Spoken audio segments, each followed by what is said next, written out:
What is Gorillawire Radio?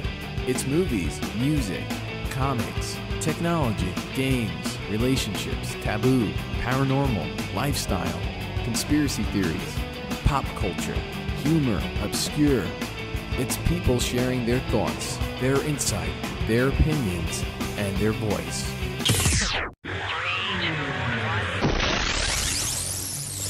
It's time to take your Viagra and drink your Coke. This is Gorillawire Radio with your host, Axel Alfala. Welcome back, everybody. Welcome back. This is Gorillawire Radio, episode 48. We have a special guest today, Jordan Cooper from LaLaLa.com. Yay, Jordan! Yay. Hello, it's Jordan Cooper, LaLaLa.com. That's right. That's right. So, Oops. I always fuck things up. All right, so now let's.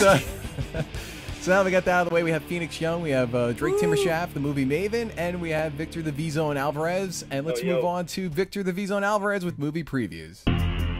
Popular movie previews. Hi, what's up, everybody? I'm here to talk about the upcoming films The Mist and Vantage Point.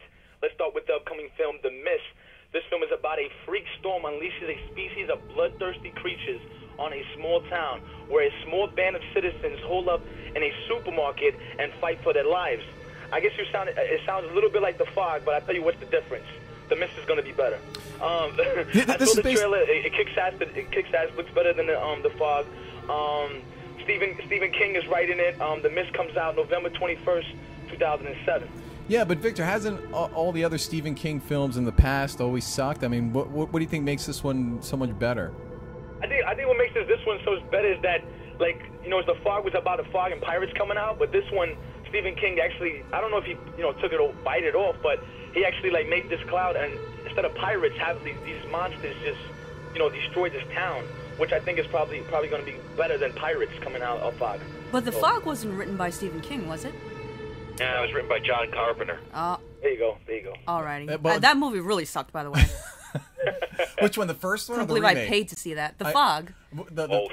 It took place in Oregon, right? Both, exactly. Drake hit the nail. Both. Yeah, they're both pretty horrible, both films, because it's based on a remake, the Fog, the new one that you've seen. I see. Okay, yeah. The one that came out a few years ago, right? Yes. Okay. Yes. That the first one had Jamie Lee Curtis. It was funny when I was watching the original. I was thinking of Halloween because I'm just so used to seeing Jamie Lee Curtis always running, away from someone. All right, so let's move on to the next movie. Including you. Exactly, me too, especially. All right, so what else do you have for us, Victor? All right, now let's talk about the film Vantage Point. This film is about 5 different points of views are together to solve the attempt of the life of the President of the United States. Starring in this film is Forrest Whitaker, Sigourney Weaver, Dennis Quaid, the beautiful Zoe Saldana, and Lost star Matthew Fox. Vantage Point comes out February 15, 2008. If you guys want to see the trailers, The Vanishing Point and The Mist, just go to GorillaWire.com. Now, is this a fictional president of the United States, or is it supposed to be like a real one? Oh, yeah, it's fictional. Okay. Do you think the fictional president is going to behave like our current president? Yeah, sometimes they do that. It's like, oh, it's not really, but they make him like obviously. I think that'd be so awesome if they have him be like the current one. Yeah, I'd like to see that. Oh, what's going on here, guys? What? Alrighty. All right, so we're gonna take a break, but instead of going to a commercial break, we're going to move on to Jordan Cooper. Oh, no. Who's going to... Yay, Jordan! Woo!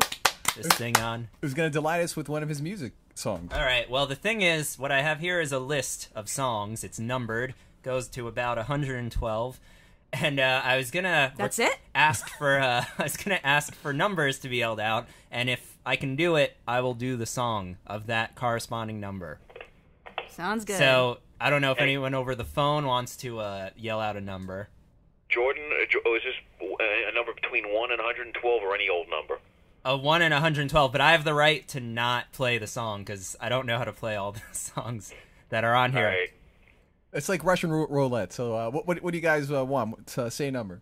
All right, let's do. All right, let's do 18. 18. So you okay, can't choose? we're gonna do 18. All right, this is a song called Halloween, and it's about perfect. It's about Halloween because I'm sure this will come out around that time. Okay.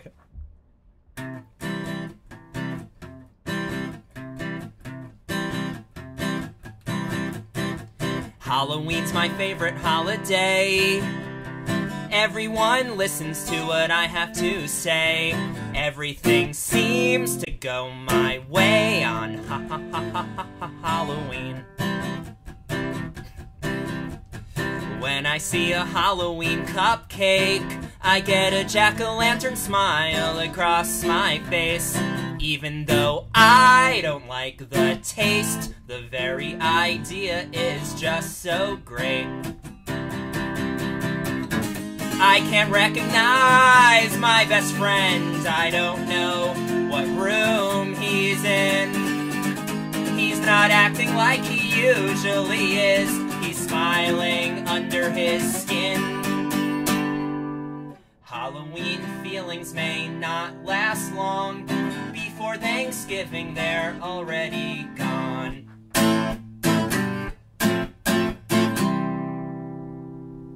All right. There you go. Sensational, baby. Little tribute to Halloween. Happy Halloween. All right, thank you, Jordan. We're now going to move on to Drake Timmershaft, the movie Maven.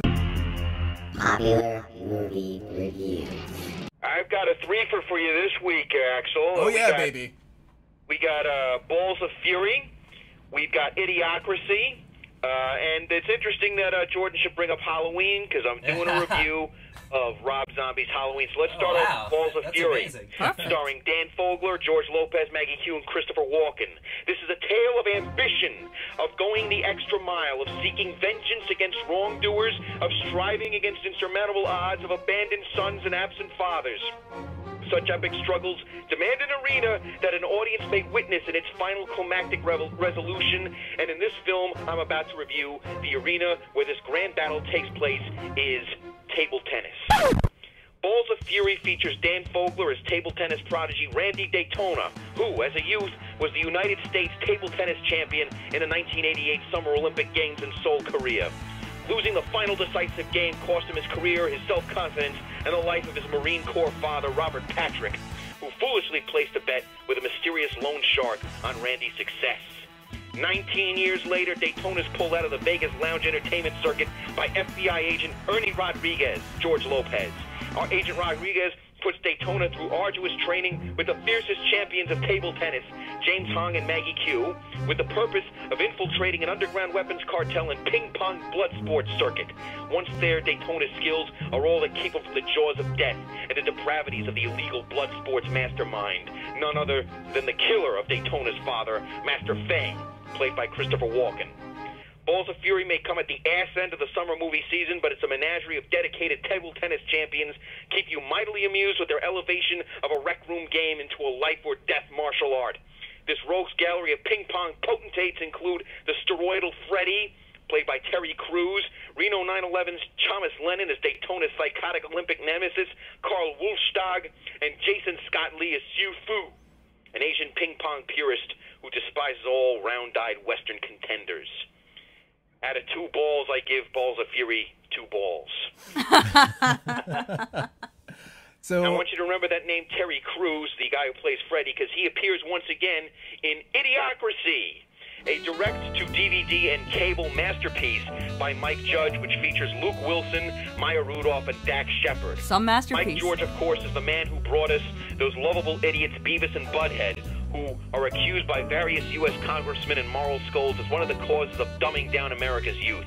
Well, Mike Judge responds to those congressmen and those moral a-holes by directing a hilarious comedy that points a satiric finger at our nation's current collective intelligence and imagines how it will dissolve 500 years down the road. Luke Wilson stars as Private Joe Bowers, a librarian for the U.S. Army who's selected for his average intelligence to take part in a suspended animation experiment that will preserve him for 1 year, along with a down-on-her-luck prostitute named Rita, played by Maya Rudolph. After the head of the program is arrested for a scandal involving women of ill repute, the 2 sleepers are literally buried, forgotten, and left to slumber for 5 centuries. When Joe and Rita wake up, they emerge in an America which has not only lost its moral compass, but has also lost its freaking marbles. The dim-witted American masses watch a show dedicated to mauling a man's testicles over and over again, so it hasn't changed much since Jackass. Most popular film involves most popular film in the theaters involves 90 minutes of a man's ass and nothing else. The only thing coming close to dialogue is when the ass in question cuts one loose. Joe is therefore considered an outcast by this future generation of Americans due to his ability to thread a sentence together. Rita experiences more success by making millions of dollars from gullible Johns without having to turn a single trick, them being so stupid. In the meantime, Joe is arrested for evading his hospital bill and, according to the court, being a dick and talking like a fag. Joe and Rita's fortunes turn for the better when the President of America, Dwayne Elizondo Mountain Dew Herbert Camacho, played by Terry Crews, recognizes Joe's phenomenal intelligence, by the society standards, of course, and employs him as a member of his cabinet to fix all the fucked up problems in this bitch. The bitch in question, of course, being America.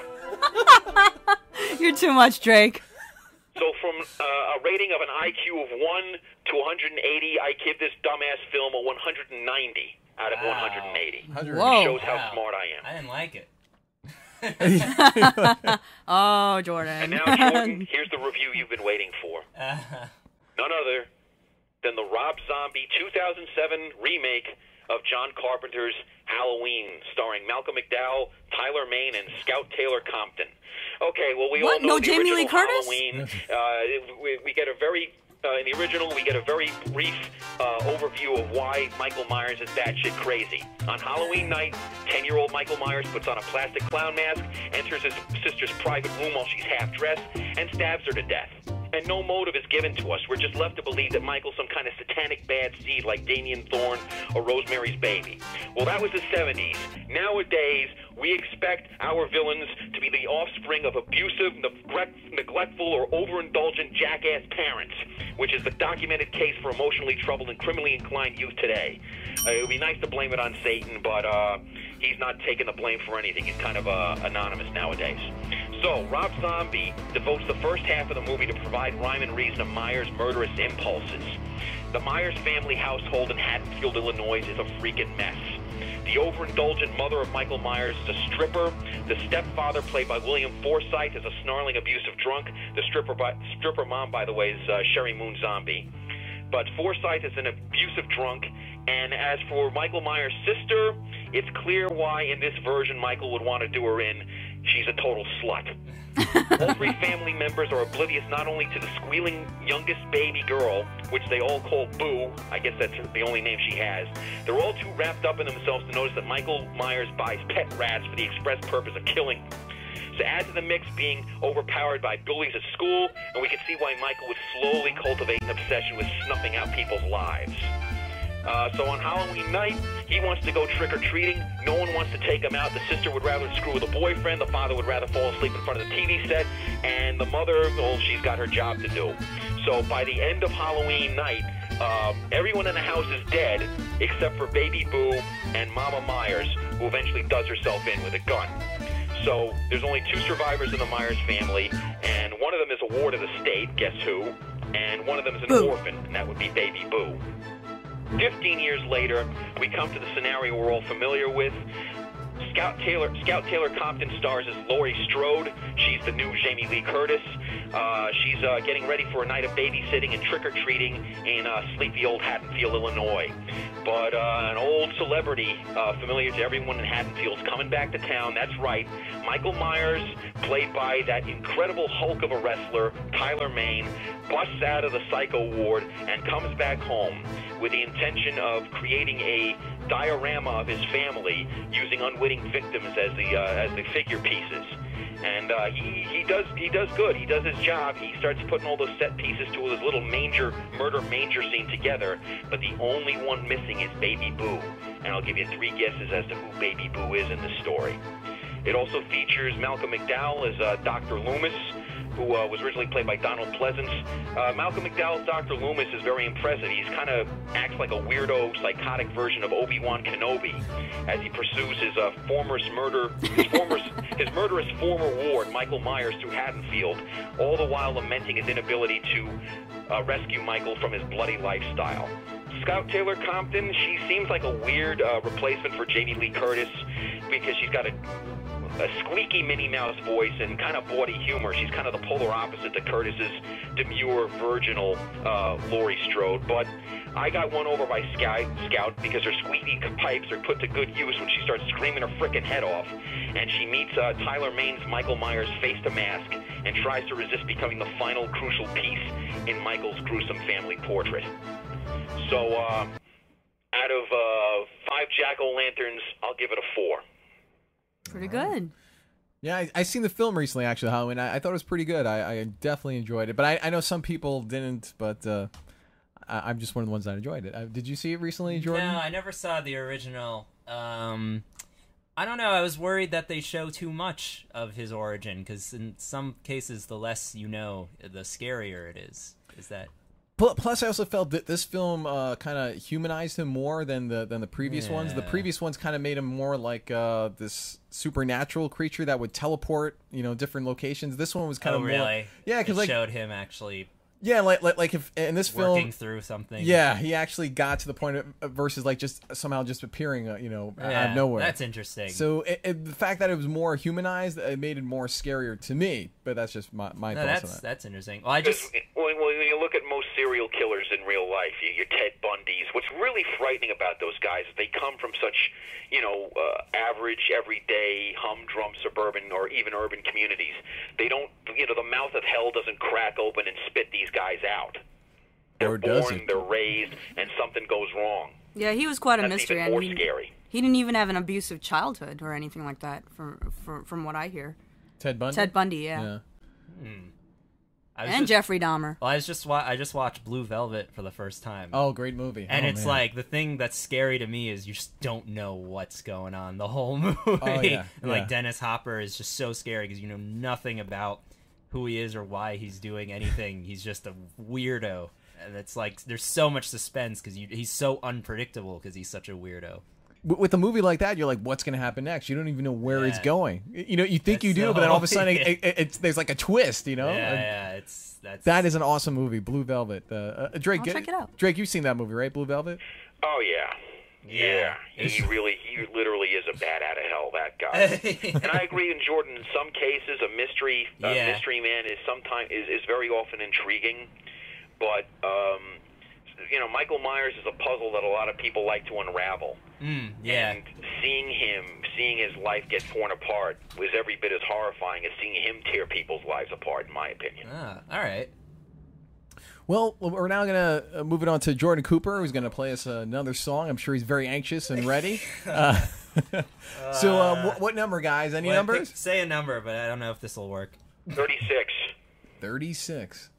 Oh, I can't do it. I don't know it. All right, let's do 35. Let's do 35. That's 4? 4.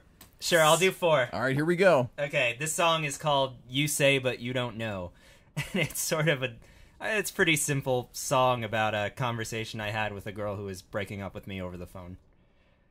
Oh, boy. Oh, boy. Right. That sounds nice.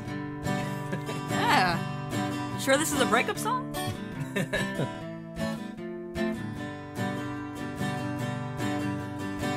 You say you'll feel better, but you don't know what you're talking about. And you say, I know better, but you don't know what you're talking about. And you say, you can hate me, but you don't know what you're talking about. And you say, don't forget me, but you don't know what you're talking about.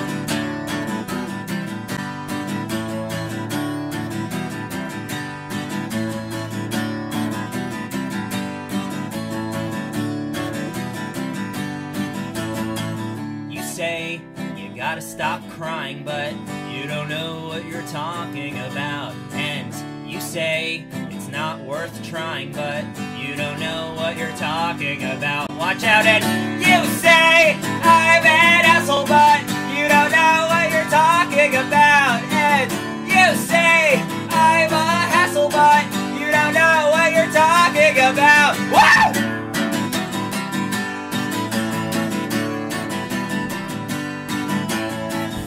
Bill's gonna be a lot, so we should probably just hang up. No, I can't stand to let you go. I close my eyes and kiss the phone. You say, don't kiss the phone, but you don't know what you're talking about. And you say, you're not alone, but you don't know what you're talking about. And you say, it'll take time. Well, let's see what you're talking about. 1, 2, 3, 4, 5. You don't know what you're talking about.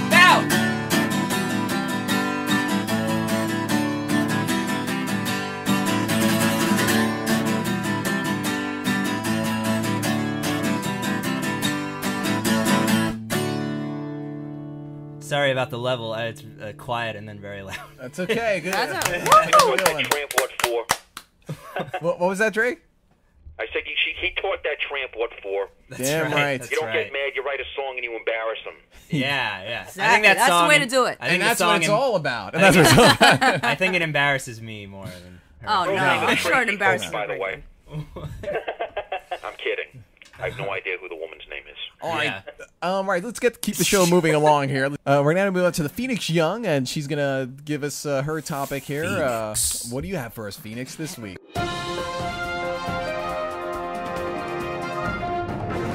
What's up, everybody? Well, I'm here to announce the top 10 germiest public places of all on the whole universe. Holy shit, you And- must have visited my room. I could use this. Yeah, that's exactly what I'm talking about, Axel. Your room. And now, I have the top 10 germiest places here, and in order of worst to To the very worst. Yeah. Extreme. Extreme.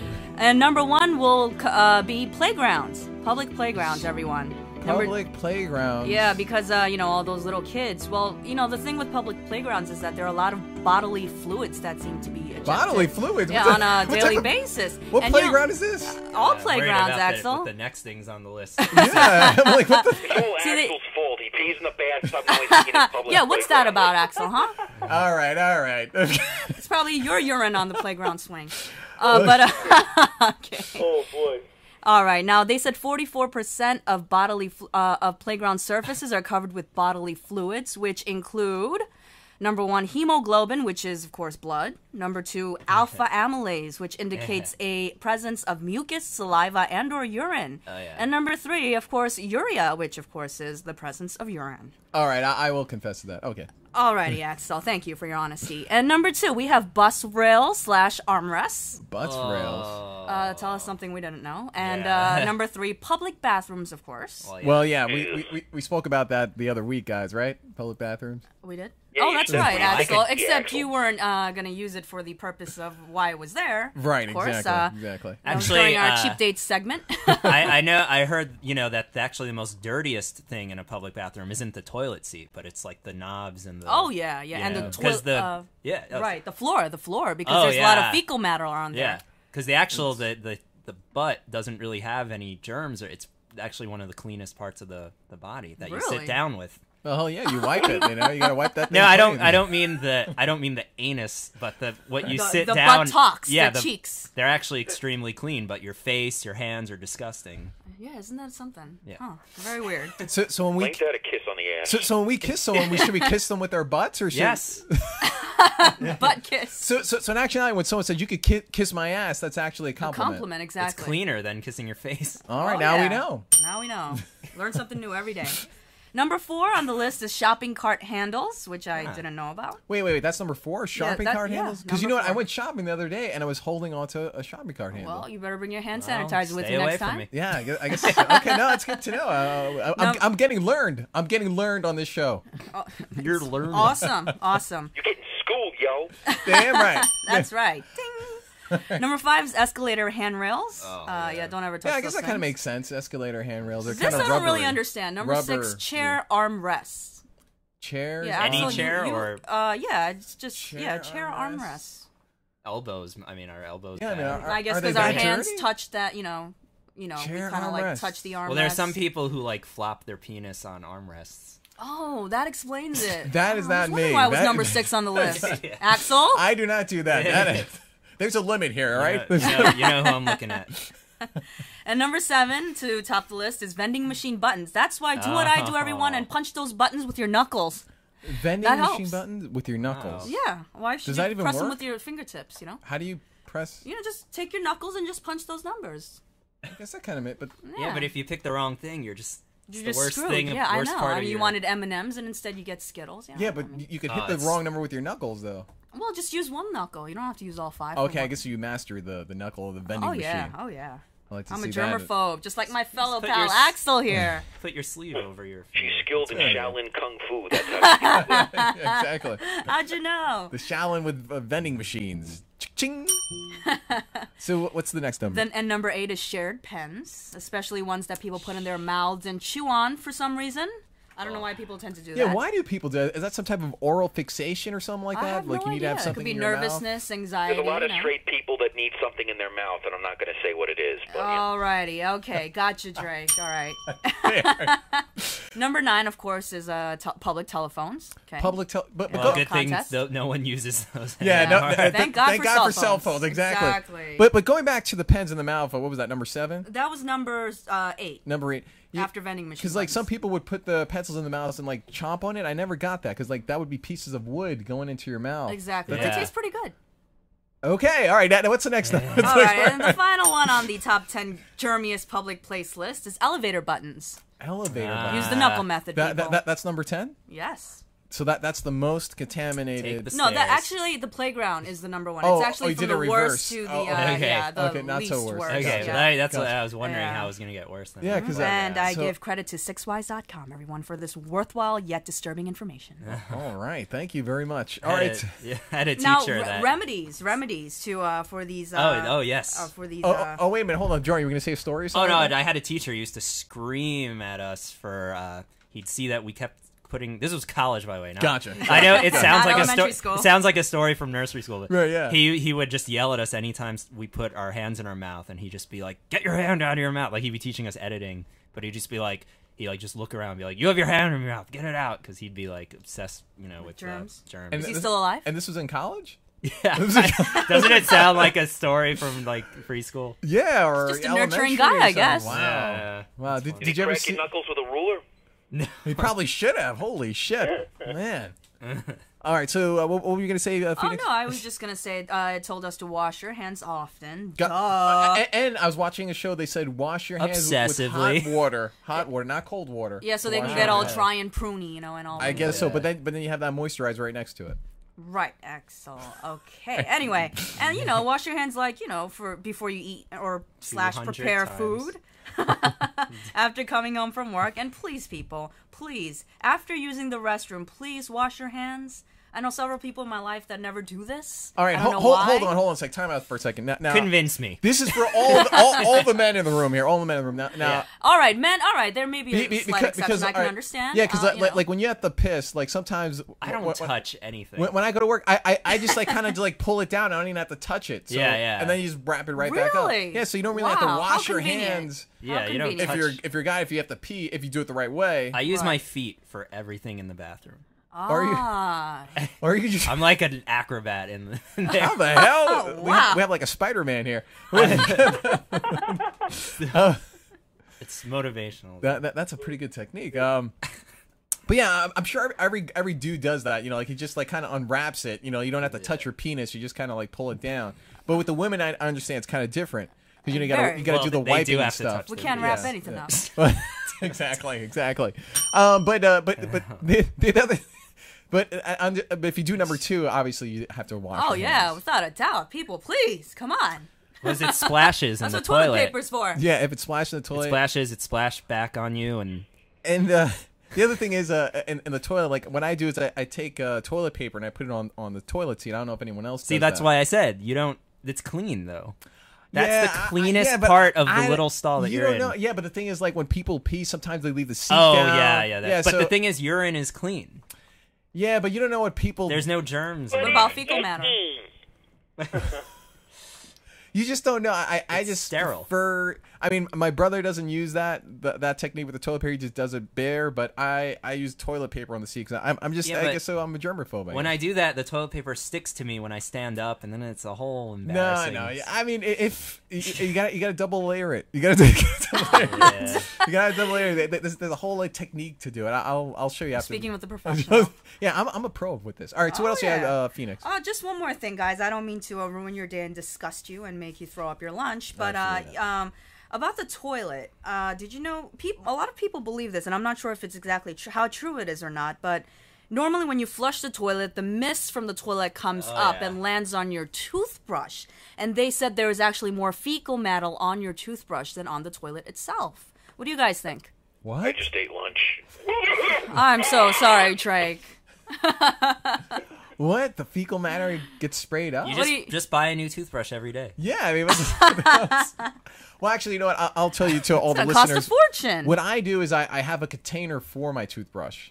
Yeah, some people do that. Yeah, so I have a container, so this way, if that does happen, which I don't see it happening, but if it does, it's well protected. Or just put the toilet cover down, people. When you flush? Yeah, when you There's flush. no reason to ever put the toilet cover down. Yeah, I agree. I agree. I second that emotion. But You just have to lift it up again. It's like yeah, it's a pain. I mean, God, that millisecond. Oh, it's such hard work. But you know what? I understand you're a chick, and where this is coming from, the chick mentality. No, I'm just freaked out Axel, about the whole, why- toothbrush. why are you letting chicks on this show? I have no idea. You know, get out of here. Phoenix Young. Talk to the hand. Gorillawire, not Talk to the hand. not chick wire. But you know what? The whole reason why Phoenix Young is here is to give the woman's perspective on the show. And to gross you guys out occasionally. And that too. All right, so now we're... is there anything else on your list there, Phoenix? No, that's it for the day. It's a bird. You know, are you done throwing up, Drake? Drake? Oh, I think what? you killed him. Oh, yeah, I got none there. That's why I dozed off. How you doing, Vic? Did I gross you out enough already? I need coffee. You know, there's 20% of coffee is fecal matter. I just drank a cup. Thanks for Really? sharing. Yeah. How's that? I think I'm going I'm to wipe just my kidding, I'm knuckles just and fecal kidding. matter Okay. in the head, but anyway. My turn to throw up. All right, so now we're now going to move on to let's move on to Jordan Cooper. We got to keep the show moving on here. So let's pick a number. Anyone? Any number? Any Pick a number would do. Number, fellas. 69. This isn't Yeah, I working. figured you'd go for 69. Oh, Let's yeah. give a shit. 69. Oh my God, 69! Yeah, that's the song I'll I do wanted it. to play. I'll do it. Okay. Jordan. I was debating about playing the song. This song is called "Give a Shit." I wrote it right out of high school. And it's sort of about like. First, it's about me writing a song about this girl that rejected me, but then it's about me saying how it's not fair for me to judge this girl because I don't really know her, and that if you only listen to the song, you're not getting a fair portrait of this girl. So this song is about 100 things, and it's like most of my songs, I second guess myself and then contradict myself, and by the end of the song, I've pretty much said nothing. So you're bipolar. Yeah. So a lot of my songs are like that. So this is another one. It's called Nothing- it's called "Give a Shit." I'll try to. Okay. Okay. Okay. Here it is, the story of a girl. I don't think that I can explain it to you. Here it is, the story of a girl. I don't think that I can describe it to you. Here it is, the story of a girl. I don't think that I can tell it to you. And I'll sing and try, and I'll feel her sigh every time, and it's not a big deal. At this point, she's not even real. What if she was? It isn't a problem because she doesn't give a shit. Make her up. I'm just too lazy and my memory's a bit hazy. Her makeup, glasses, socks, tube top, just a bunch of props. Make her up. I'm just too biased, so you might as well at least try it. Whoops. And you're not to blame if you make her vague. I do the same, and it's not a big deal. At this point, she's not even real. What if she was? It isn't a problem because she doesn't give a shit.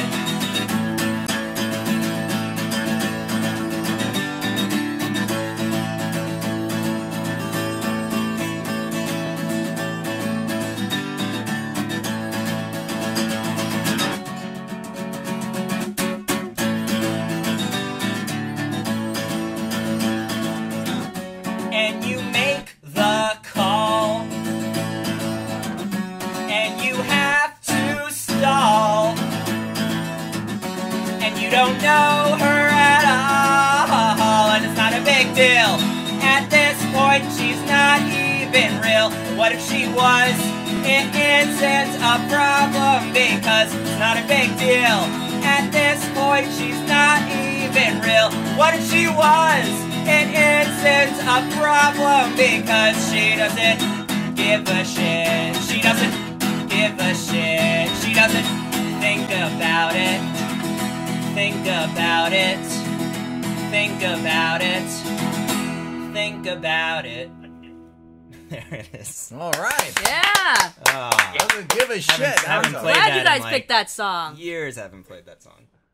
The fecal matter theme is just running the whole episode. Oh, Drake, I'm Exactly. sorry. Did I traumatize It's you? okay. It's okay. All right. In the tub, fecal matter. You know. Just put away your toothbrush in a case. All right, so we're going to move on to the last segment of the show, which is your thoughts. Wait, Axel, I want to stop the show dead again. Okay.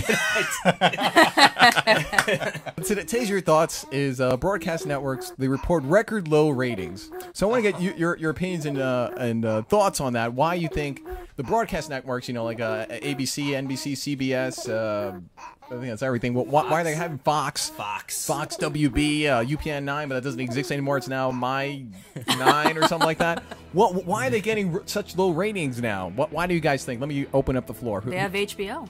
Damn right. HBO. Yeah, I'm surprised they ever got any high ratings ever since cable came into existence. I mean, the big deal about cable, like in the late 70s, early 80s, is wow, no commercials, plenty of swearing, plenty of nudity, sex scenes, no interruptions, no editing out. And now, you got Channel 2 doing Grey's Anatomy. They're just basically catching up with stuff that was going on in the 70s. Network television still suck in the 70s somewhere, and we more people have access to cable and satellite than ever before, and it just doesn't, compared to stuff like The Shield or Rescue Me or stuff like Rome that you see on HBO or The Sopranos, it just doesn't hold a candle to it. And NBC and Fox had their lowest ratings among the younger viewers since they haven't had such low ratings since 1987. So it's really, really bad, really, really bad for them. ABC is also tied with the record low as well. Well, you got the same old crap going on now with Gilmore Girls and all that other crap. It's the same thing, Dawson's Creek, everyone's screwing each other, and who wants to watch that over and over and over again when you get first better of all, Dawson's crap on Creek cable? is no longer on the show. Gilmore Girls is also been canceled. Great, I'm happy about There's that. Gossip Girl coming out. I worked on that for a day. All right, Gossip Girl I have to defend because I know the casting director, Bonnie Finnegan. Oh, really? Showing much love. No, I did help with catering on that. Oh, awesome. So I know everything. I'm definitely gonna watch that show. I'm just showing because I got up to show some support, but sorry about that, Bonnie Finnegan. But that's all right. But when it comes down to networks, what can you guys give us suggestions for broadcast networks? What they should do? What do you think they should do to change their ways to make it better? Do they count when someone TiVos a show? Do they count that as ratings? Yes, they. Okay, so that takes care of one of my the Nielsen ratings have just added that on about a year ago for YouTube. What do you think, Drake and Victor and Phoenix? I think maybe when since The Sopranos is gone, why don't you show some reruns on ABC or that's pathetic though. Fox? Well, I thought that was a great idea because I'm thinking like the old-time classics that I used to watch growing up, such as Growing Pains, Charles in Charge, Different Strokes, Three's Company. I like the word stroke, but you know what it is. You know what it is that you can't keep taking all this old stuff. You want new content. They need to get new content. What V-Zone said about suggesting about putting The Sopranos on, say ABC. I mean, with the accessibility of DVDs, you can either buy or rent them through Netflix or something like that. You put them on ABC. They're going to take out the expletives. They're going to take out the more grisly scenes. They're going to take out the meat and potatoes of the whole. It would be a totally hopeless gesture. Yeah, it'd be watered down. Part. Right. People would watch it though, like old people. Well, I got a slight suggestion. What about, they keep these really nice, cool, funny shows such as Blind Date and The Fifth Wheel on. I mean, that always entertains me. Oh, yeah. That's Blind hilarious. Date, Cheaters. Actually, I agree with that. I watched that show, too. I love Blind Date. More trash. All right. Hey, Ring the bell, Axel. Ring the bell. Let me tell you something. Trash equals ratings. All right, everyone knows. People love trash. I mean, it goes to show with the magazines like In Touch or Us Weekly. Us Weekly. That's all trash. Trash Weekly, Tabloids right? equal trash. People love reading that garbage bullshit. As a matter of fact, TMZ. I read it myself. Oh yeah, the TMZ on TV now. TMZ.com, which started off as a website, which was kind of like a trash gossip site, has now have its own channel or own show, which is coming out this coming week or something like that. Yeah, they They're should having put their own more of channel. those shows on. Now I guess that's what people want to see. I mean, at least for broadcast stuff, not for when it comes for like cable. Cable, of course, they could do a lot more, which unfortunately the networks are getting the short end of the stick. But however, most of the money is with the networks, the major broadcast networks. We're going to quickly do a rundown. I'm going to say each one of your names. You quickly shout out what you think they should do to change. We'll start off with the Drake. I say they do what MTV. What I said MTV should do a couple of weeks ago. I think they should just roll over and die. Now we're talking. I know, Drake. I totally agree with you. It's the same old crap over and over. I hate MTV. All right, Victor. What do you think the broadcast network should do to change to help get more viewers? Make new shows and pick up the violence.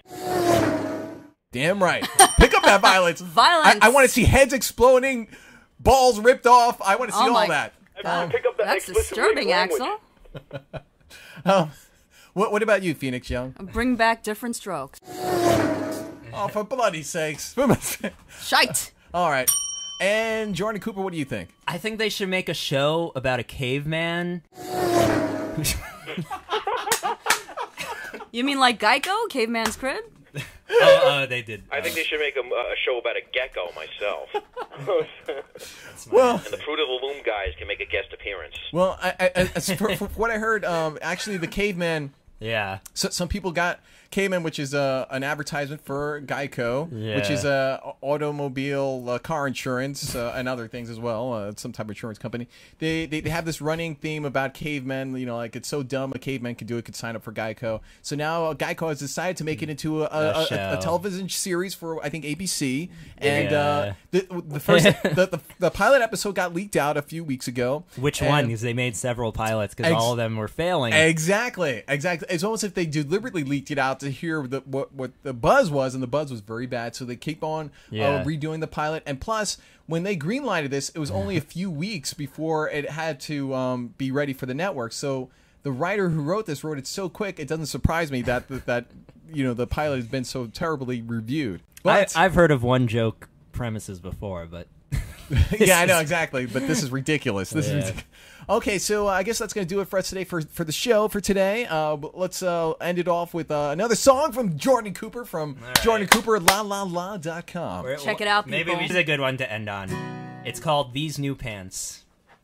Here we go. I like it already. It's about Axel. Okay. Oh boy. Okay. And 3, 2. Umbrella pokes my eye out near the sidewalk drain.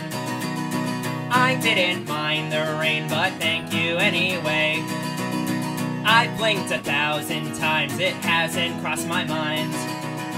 But now I'm winking left and right, well only right. And I find I don't mind. These new pants look so fine. Your cat may scratch my back, your dog may bite my thumb. Your couch may swallow me up whole and then some. Taking a walk, I know your block, I know your lawn.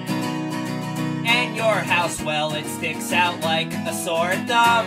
And I find I don't mind. These new pants look so fine.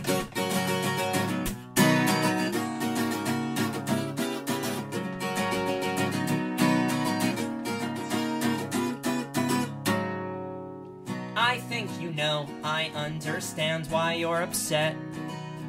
You're letting one too many people in your bed. Inside the bathroom, in the bedroom, I am trapped. I'd rather not come out to see you lie like that.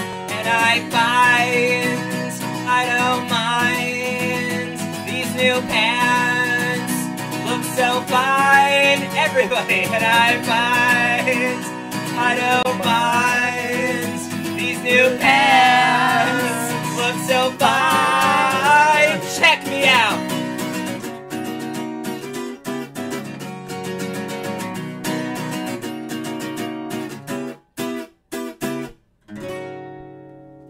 Thanks, everyone. All right. Another awesome song. Check out Jordan Cooper from jordancooperlalala.com. Thank you. And that's going to do it for us today. That's going to do it for our show. Thank everybody for coming out here. Drake Timberchaff, the movie maven. Victor the V-Zone. Phoenix Young and Jordan Cooper. All right. Till next time, everybody.